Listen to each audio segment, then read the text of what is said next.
Assalamualaikum warahmatullahi wabarakatuh. Jadi tema podcast yang saya bikin itu tentang cerita curhat kehidupan.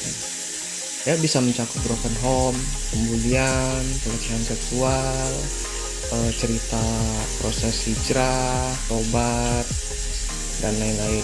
Banyak dari cerita pengalaman pribadi atau dari cerita orang yang udah dapat izin. Alasannya ya karena saya sedikit banyak diskusi tentang hal ini dengan teman, sahabat, senior, sekarang dengan bos kerja saya sih. Saya juga punya grup sendiri yang isinya korban broken home, pembulian, bahkan pelecehan seksual juga ada. Dan saya udah dapat ceritanya langsung dari korban dan diizinkan untuk dijadiin podcast gitu. Sebenarnya ini udah rencana dari tahun tahun lalu sih, cuma tahun lalu itu masih bikinnya di Instagram. Nah sekarang dipindahin ke YouTube. Cuma kalau tahun lalu itu lebih ke pendapat tentang ya beberapa hal kayak quotes tentang pandangan saya pribadi tentang suatu hal gitu. Nah kalau sekarang kan memang ada bahannya. Jadi kan saya kan banyak nyimpenin kontak buat nge-share info Palestina. Nah dari kontak-kontak yang ribuan itu banyak tuh yang nge-komen status saya. Kalau misalkan saya bikin status tentang yang sering itu tentang ini cowok yang kelihatannya soleh cowok yang kelihatannya soleh ya statusnya tentang kajian ustadz ini itu, tapi dia tuh modus ke cewek anggaplah uhti lain kayak gitu, genit kayak ya biasanya yang kita sering dengar tuh assalamualaikum uhti kayak gitulah. Jadi itu awalnya sih. Nah mulai dari saya bikin status yang nyindir ikhwan cowok-cowok yang mensolehkan dirinya untuk menarik perhatian lawan jenis ukti, yang biasa kita istilah yang biasa kita dengar sekarang, berkembanglah ke arah pelecehan seksual. Nah ini beberapa dari kontak saya itu cerita dia korban pelecehan. Ya ada yang korban dari pamannya sendiri, omnya sendiri, ada yang dari yang kacaunya ini nih, pengurus pondok pesantrennya sendiri gitu. Nah si Ahwat ini ya ceritanya kayak gitu. Ya kita oke lah gini, saya nggak ngejudge orang-orang yang rajinnya ibadah, solehnya. Mungkin kita kenal dia soleh, tapi kita kan nggak tahu di belakangnya mungkin ya ada khilafnya atau gimana. Ya namanya cowok, mau soleh apapun cowok ya dia ada ketertarikan dengan lawan jenis lah gitu. Kalau dia nggak bisa ngendaliin nafsunya, makanya ya ada khilafnya juga. Dan saya nggak menafikan kalau saya udah bisa menjaga diri dari hal yang kayak gitu, enggak juga. Ya saya akuin ya mata saya juga liar gitu. Maka saya sangat menghindari komunikasi dengan cewek atau lawan jenis di dunia nyata. Kalau misalkan saya punya ribuan kontak yang saya save, dulunya hampir tiap hari. Kalau sekarang mungkin karena kerjaan jadi udah nggak sempet lagi. Ya kalau ada yang ngechat dan mungkin udah rada-rada modus atau gimana, karena kan saya nampilin foto profilnya, sebenarnya foto profil udah lama tahun 2016, tapi mungkin ada yang tertarik ya udah balesnya sekedarnya aja, daripada berlarut-larut kejauhan. Ya mungkin kita nggak tahu, takutnya ada perasaan atau gimana ya kan, ya gitu. Jadi buat saya pribadi dengan kondisi waktu, bagi saya pribadi dengan kondisi waktu yang 24 jam dalam sehari itu sempit, jadi nggak ada waktu sih buat ngelakuin hal-hal yang modus kayak gitu. Apalagi saya anak perantauan kan, jauh dari orang tua. saya kerja, gimana caranya bisa nabung buat masa depan, ada adik-adik yang juga harus diurusin, ini itu, kuliah lagi, kerjaan juga banyak, dan beberapa hal yang jadi target buat saya yang harus dicapai dalam waktu tertentu. Jadi bingung aja sih kalau ada orang yang kelihatannya soleh, ibadahnya kenceng, tapi masih sempet-sempetnya buat modus sana sini, ngasih perhatian. Ukti udah makan belum? Ukti jangan lupa baca Quran ya. Ukti jangan lupa sholat ini.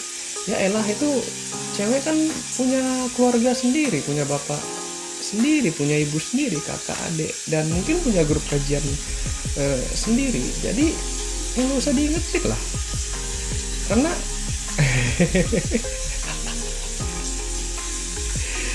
mungkin orang-orang gabut sih kayak gini. Kalau emang niatnya kayak gitu, kalau saya pribadi ya, kalau sekiranya emang ada orang-orang yang kayak gitu, itu ilmu agama, ibadah dan lain-lainnya ya buat pencitraan doang. Ilmu agamanya numpuk di otak, tapi nggak netes ke hati, nggak ngalir ke hati. Kalau di hatinya kering, nggak dapet tetesan ilmu agama, ya ke bagian tubuh lain juga nggak bakal kebagian gitu. Apalagi ya, perasaan tadi banyak yang mau diomongin. Ya, dari hal itu banyak yang ngebales status. Akhirnya tahun lalu bikin tuh grup curhat cerita, dan mikirnya mungkin kalau khusus pelecehan seksual aja mungkin kan masih pada malu-malu untuk cerita, namanya juga aib kan ya. Akhirnya bikinlah broken home. Nah, broken home kan banyak tuh. Terus pembulian, nah ini juga umum terjadi, sama pelecehan seksual. Dan ya alhamdulillah, saya awalnya cuma ngira anggota grup tuh ya paling banyak 50 dah, tapi alhamdulillah sempat tembus sampai 200-an. Sekarang masih ada grupnya, cuma udah hampir setahun gak aktif karena saya sibuk kerja juga dan ngejagain perasaan seseorang. Dan seseorang itu juga ada di grup. Akhirnya ya untuk sementara saya off dulu, tapi masih bertahan sekitar 150-an lebih atau ya kayaknya masih pada nungguin nih cerita-cerita yang baru. Nah, jadi ceritanya sistemnya gini, kan pasti pada malu ya untuk cerita langsung di grup.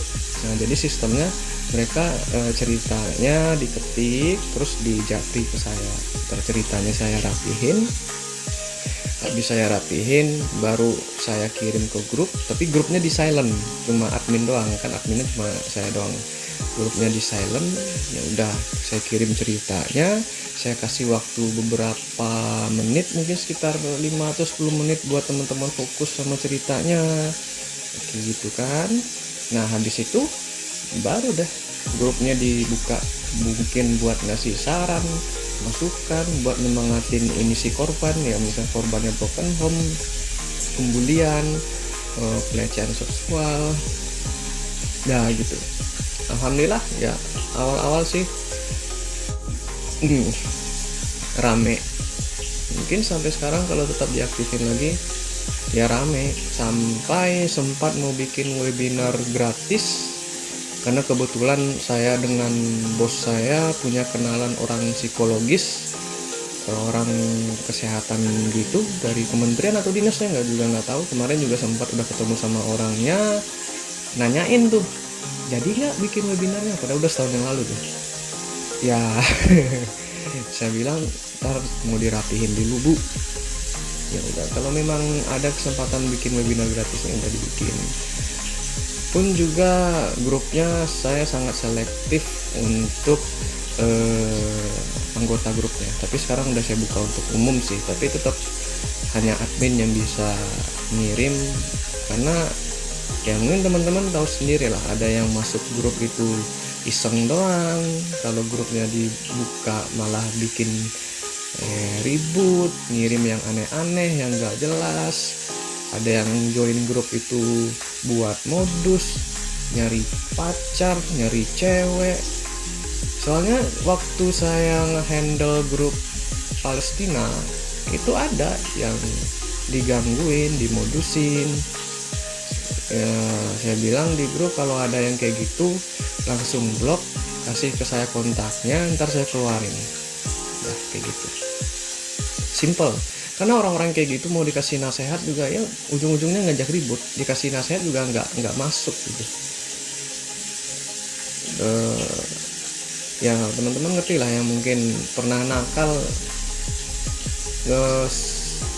mungkin sumbu otaknya pendek itu susah dikasih nasihat gitu. Diomongin baik-baik juga yang ngebalesnya ya kebun binatangnya pada keluar gitu. Kata-kata kotornya pada keluar semua. Jadi ya udah, baiknya di blok terus dikeluarin di grup.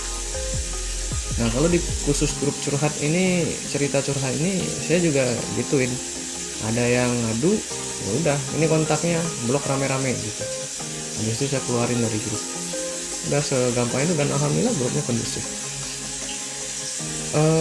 Jadi ke depan semua cerita-cerita dari korban broken home, pembulian, pelecehan seksual, ada ceritanya dari korbannya langsung, ada cerita dari temennya, jadi si narasumber udah diizin ke si korban dan ceritain ke saya, dan itu udah diizinin buat dibikinin podcast. Ntar saya rekam podcastnya, baru saya post di YouTube kayak gitu. Semoga YouTube ini ya kalau udah monetisasi adalah pokoknya pendapatannya ada untuk bikin yayasan. Saya sama teman saya udah ada rencana bikin yayasan untuk yatim piatu, untuk Palestina juga ada. Saya doain aja semoga lancar karena kita udah gagal 3 kali monetisasi, 3 atau 4 ya, 1, 2, 3, udah 3 kali gagal. Dan sekarang percobaan yang keempat, ya semoga berhasil gitu monetisasinya, karena ya lumayan kalau misalkan difokuskan di sini pendapatan dari YouTube itu ya lumayan, dan lumayan juga buat ngebantu orang-orang kayak gitu ya. Termasuk kalau sekiranya pendapatannya udah gede ya kita mau mencoba buka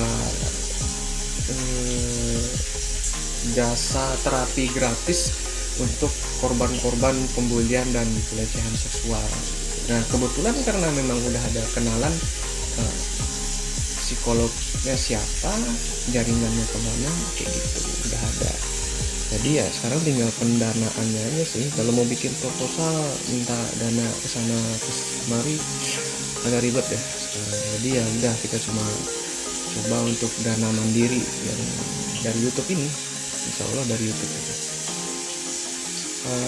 Ya itu aja ya. Mungkin kalau teman-teman ada yang mau menyumbangkan atau jadi kontributor buat podcast di channel YouTube saya, ya punya pengalaman kehidupan yang bisa diambil pelajarannya, ya mungkin misalkan cerita naik gunung, terus di gunung pernah gimana, terus dikir mempasrahkan diri sama kuasa dan akhirnya selamat, itu bisa.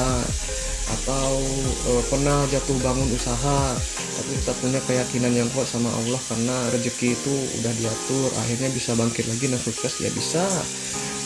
Bisa juga ya tentang percintaan nggak jadi nikah tapi akhirnya diganti sama yang maha kuasa.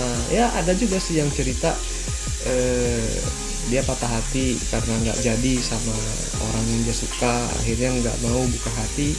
Ya, saya saranin ya coba pelan-pelan buka hatinya, barangkali cocok ini ya. Alhamdulillah akhirnya nikah, alhamdulillah. Ada yang sampai curhat minta masukan ke saya, itu orangnya kayak gini kak,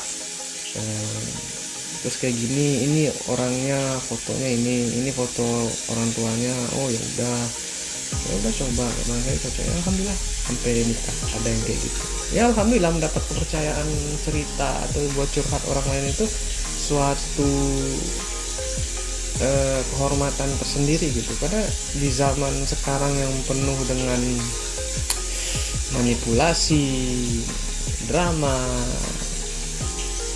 bermuka dua apa ya. Kepercayaan itu mahal sih harganya, mahal banget. Mendapat kepercayaan orang itu di zaman sosial media sekarang itu yang banyak hoax-hoaxnya, susah untuk dapetin kepercayaan orang. Dan ya alhamdulillah, sebenarnya saya dari SMP sih jadi tempat curhat temen ya, mungkin karena ya saya pernah ngerasain pembulian, pernah broken home mungkin belum, nggak sampai terlalu sih ya, tapi namanya di keluarga pasti ada masalah juga kan.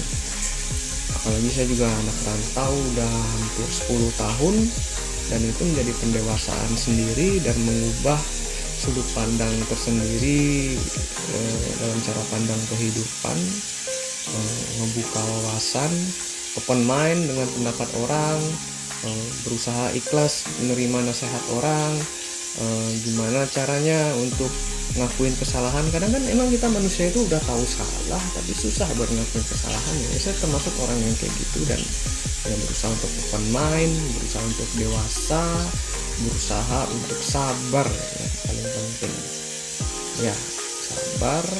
Dengan bertambahnya usia, misalnya kita makin dewasa ya, belum tentu juga orang yang umurnya udah tua tapi pola pikirnya dewasa, banyak yang enggak ya. Salah satunya ya itu gampang aja, kalau dikasih nasihat lihat reaksinya. Kalau dia salah, dia ngaku nggak dia sama kesalahannya, berani nggak dia minta maaf. Saya juga termasuk orang yang ya saya tahu itu salah tapi kadang susah buat ngakuin kesalahan, dikasih nasihat malah mental. Itu salah satu parameter kalau kita itu belum dewasa. Kalau misalkan kita dikasih nasihat sama orang malah emosi ya. Insya Allah podcast ini bakal banyak cerita di dalamnya ya, bisa tentang kisah cinta, bisa tentang jatuh bangun usaha, bisa tentang hijrah dari kehidupan kelam ke kehidupan yang lebih baik, bisa tentang broken home, bisa pembulian, bisa pelecehan seksual, bisa. Insya Allah semua data pribadi, privasi aman ya. Segitu aja, semoga suka dengan podcastnya, semoga betah dengerin dia ada podcast yang baru. Sekian dari saya, assalamualaikum warahmatullahi wabarakatuh.